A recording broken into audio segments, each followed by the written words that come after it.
está, Daniel? How are you? Bien, bien. ¿Cómo está? Your Spanish is very good today.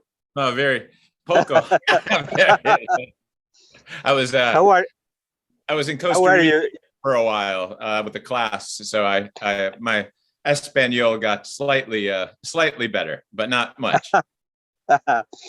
Congratulations. How are you spending your summer in Allentown, Chris? Oh, Daniel, I'm teaching, a lot of teaching and some research projects. So it went well. It's almost over. We're back to our normal fall semester starting here. So summer is past. You're just coming into summer. So we're on different paths right now. And what about the COVID crisis in Pennsylvania, Chris? It passed? We're now, or we're in a fairly good position comparatively to lots of places in the country. We're in one of the lowest incident cases with the latest variant, the Delta variant. So it's been fairly good compared to down south in the US, which is really right now the kind of the epicenter of the pandemic in the United States. The cases are rising here, but we're in an area that also is fairly good in terms of the number of people that have been immunized. We have very high immunization rates in this part of the country, Northeast. And so it's probably, if it's like a lot of places, we're probably going to see some upswing in the next few weeks following some other areas, but hopefully we're in a better position than some places, and at least statistically we are. I saw some rejection to vaccination campaign in some states, in particular a state that supported Trump in 2020 election. It's very related, the rejection to vaccination to the voting patterns. What do you think about that? Yeah, you're exactly right, Daniel. The correlation between places that supported Trump in 2020 and the level of immunization are highly correlated, with Trump areas having low rates, Biden areas having high rates. It really does, if you layer the maps on each other, you would see that to be very much the case in the U.S. and even internally in states. If you look like a place like Pennsylvania, the areas of the state, the Southeast that voted for Biden have very, very high immunization rates. Some of the counties that were the strongest supporters of Trump, the more rural counties, have lower rates. And that's largely the case across the country. So the issue has, like it has in a lot of places, but most certainly in the United States, been highly politicized. It's taken on those partisan notes. The partisan aspects of it are very much in the debates at state capitals, governors, in Congress. You see these divides on things like masks, immunization, that really overlay with party and ideology. I saw yesterday some charts that said that Biden administration was losing support. In particular, I think that it was around between 10 and 15% of support during this first 7 months. But are you seeing normal phenomena? Yeah, Daniel, I think it's more normal than abnormal. I guess I would use the word.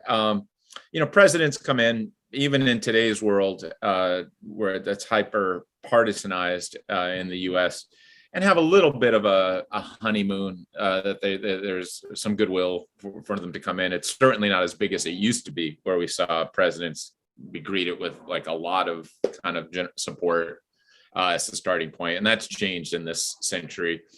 But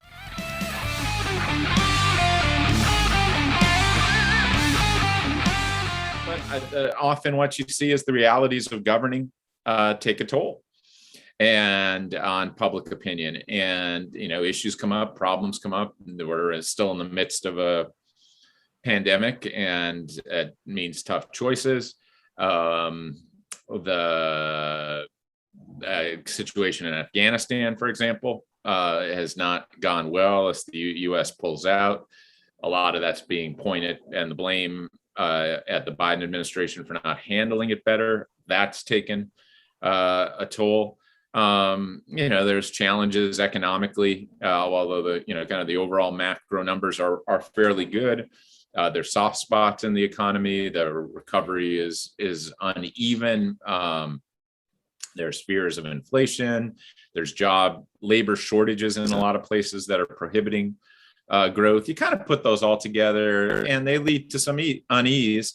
And it certainly, I think, by most measures, eroded some of Biden's standing. That said, the erosion isn't all that big. There's different, you posted some numbers, and there's different ways to measure it. I think he's dropped down from, maybe support in the mid 50s to right around 50, a little bit under, and 45, 50% approval rates, which are lower than where he started, but, fairly in line with what we've seen a lot of presidents in recent. It's hard to get high approval ratings when you have such a divided country. There's not a lot of movement across the aisle, and we didn't see that much with Obama. We didn't see that much with Trump. After 9/11 kind of eroded. We never saw that much with George W. Bush. So I think what we're seeing is fairly normal right now. Chris, you mentioned the Afghanistan in particular, which could be the dimension in this affair could harm the Biden administration. It could be important in terms that we can talk about. Maybe it's like before and after for the Biden administration. It could be maybe the tipping point of the Biden administration, or maybe it's an incident maybe that the Biden administration can surpass maybe with the next month, and it could be forgotten by the public opinion. Yeah. See, it's always hard to tell, but my suspicion is that it won't be a lasting major impact on his public approval. I think as we move through this stage, it's salient right now. We're seeing it, the emotional challenges, lots of things.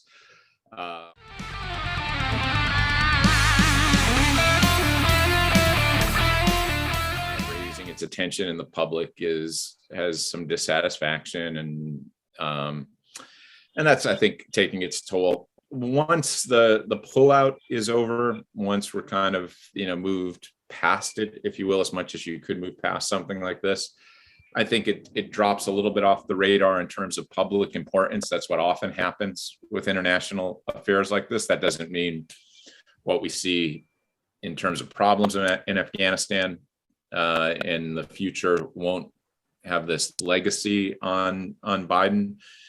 But I think the public, as we go on, will not attribute that all to Biden. It's a long U.S. engagement. It's complex. It's has lots of failings and lots of blame to go around. So I'm skeptical that it will have a defining role in terms of Biden's legacy. It'll be part of the puzzle. It might even have some short-term. I think it has some short-term effects. Will it, in a year from now, for example, as we head to the midterms, play an oversized role? I'm doubtful it will. Chris, the Midwest was decisive in 2016 election and then again in 2020 election, and it was the swing states. There were a head-to-head election in both cases, 2016 and 2020. How do you think is the Midwest now for the Biden administration in particular? Because Trump won Ohio, but lost Pennsylvania and Michigan and Wisconsin, but it was head-to-head. The difference, it was no more than 10,000 votes in favor of Biden. What do you think is the situation of the Midwest at the level of the public opinion now, in particular? Yeah, these are competitive states, Daniel. They were before, and I think they are after the election. We see cycles are a big part of American politics. As a political scientist, I really follow them, that there are ebbs and flows. And after a president comes into office, his party usually loses some favor. This happens in a lot of countries, and it's very much part of the US experience. So as we move towards the next big elections in the United States, which will be in the fall of 2022, the congressional elections, I think the wind is at the back of the Republicans in a lot of places, including those states that we've looked at. And they have a chance to pick up some seats. They have a chance to help Republicans take both seats in Congress. And so those states, you'll see a lot of competitive battles. Pennsylvania will be one of those. We have an open Senate seat, an open governor seat. One was held by a Republican in the Senate. One is held by a Democrat in the governor's office. There'll be very competitive races here, and the Republicans have some advantages, but they also have some challenges. The candidates right now that seem to be emerging in a lot of these places, very much aligned with Donald Trump and kind of his perspective. They might not translate perfectly into these states right now that are competitive, and maybe there's some opportunities actually that Republicans have that will be wasted, for the lack of a better word, because they'll put up candidates that are too extreme. If the Democrats in states like Pennsylvania, Wisconsin put up more moderate candidates and they emerge as their thing. So there's a lot of really moving parts over the next year in these kind of key swing states to see where we go. And then of course, there's 2 years after that. What happens? In some ways, it sounds weird. Right now, it's great for Biden to have a Democratic Congress. You can move things forward. But if after the midterm election, Republicans take control of the Congress, he might even be in a better position, because he'll be looking like he's countering a Republican legislature, Congress. And going into 2024, whoever emerges, Biden or somebody else on the Democratic side, they may be able to play that against. So there's so many kind of subplots going on over the next few years, lots to follow. Do you see any possibility that the Republicans recover the Senate and the representatives chamber in the next in the midterms of 2022? Yeah, oh, sure, very much so. If you look historically, the out party, which the Republicans are right now, often pick up a considerable amount of seats, particularly in the House and a few in the Senate. And the margins are so thin, right? In the Senate, it's basically one vote. In the House, it's a handful of votes. Those are easily gained, if you will, in a midterm election by the out party. So I think there's a big chance. Again, can they overplay their hand, put up people that might not be the best to win in more competitive states? Yes, and I don't put that past the Republicans. But I think odds are probably in favor of them being able to get majorities in both these houses, because the margins are so thin, and history tells us the out party picks up seats. So I think from a macro perspective, that's the most likely scenario. Chris, maybe the two last questions. We saw in Latin America some political phenomena that is Cristina Kirchner coming back to power last year, and maybe next year Lula da Silva in Brazil will come back to power also. Is it possible that we could see a similar phenomena, similar political phenomena in United States, maybe Trump coming back in 2024 election? Do you imagine that it's possible some kind of revival of Trump? Oh, most certainly. He's got a strong base of support. He wants to be in the spotlight. He loves power. I think he'll very much be in the mix. Will he decide eventually to go all in? That's a great decision to be following. I'm not sure. That there's some skepticism. I think he might want to play it out as long as he can, but fear eventually losing again and maybe not go all in at the end, kind of walk away. It's hard to tell, but I think it's very, very much a possibility that he will want to take another crack at it. He has fervent, deep supporters in the U.S. They're a pretty sizable group. It seems that he wants to be around, and so is that a scenario that can happen? Most certainly.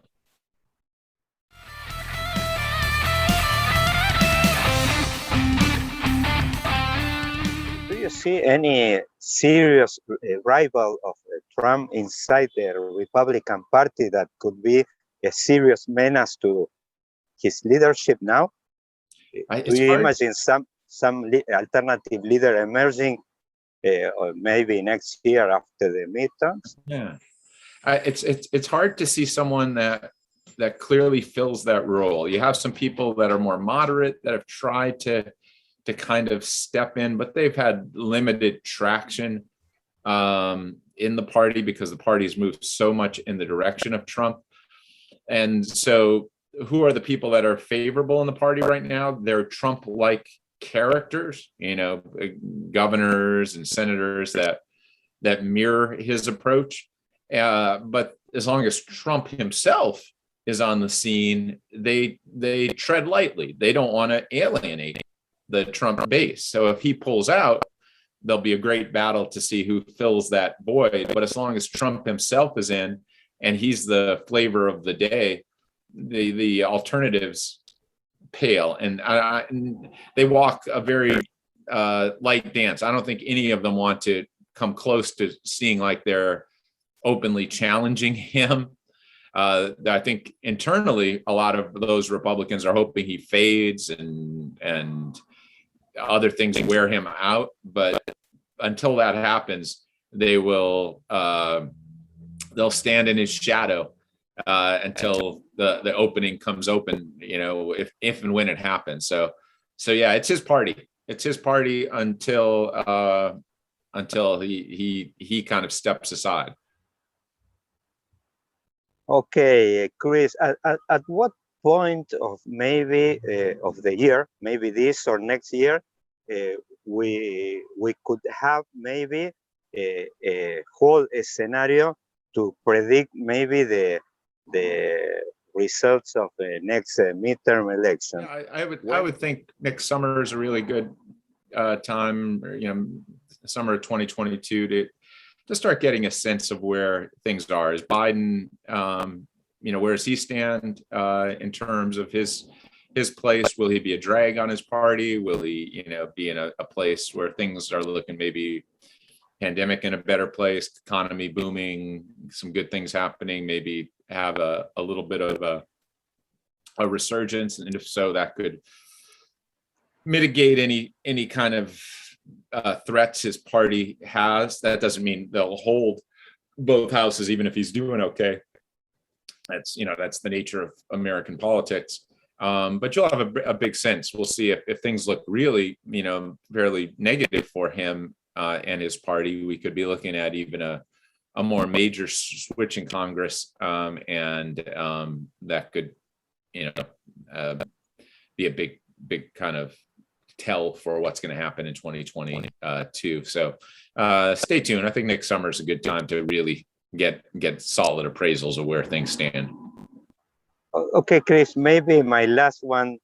How's the economy of Pennsylvania in particular, if you have to compare maybe to pre-pandemic situation? How is now? Are you feeling that it's normalizing the economy, or is normalized yet? The economy is certainly stronger than it was a year ago during the recession. We've seen lots of rebound in terms of the employment sector. It's on a macro perspective, I think the economy has shown lots of good signs in Pennsylvania. Unemployment has moved in the right direction. Now, on a metric like unemployment, we'll see it hasn't quite met the pre-pandemic levels, which were really, really low. So it's crept significantly down from last year, but maybe not back to those levels. But it's complex. It's very complex. We have some folks that are maybe not entering back in by choice into the labor market. Probably one of the defining features of the current economic situation in Pennsylvania are labor shortages, major labor shortages. Lots and lots of businesses cannot keep up with their employment demands, and that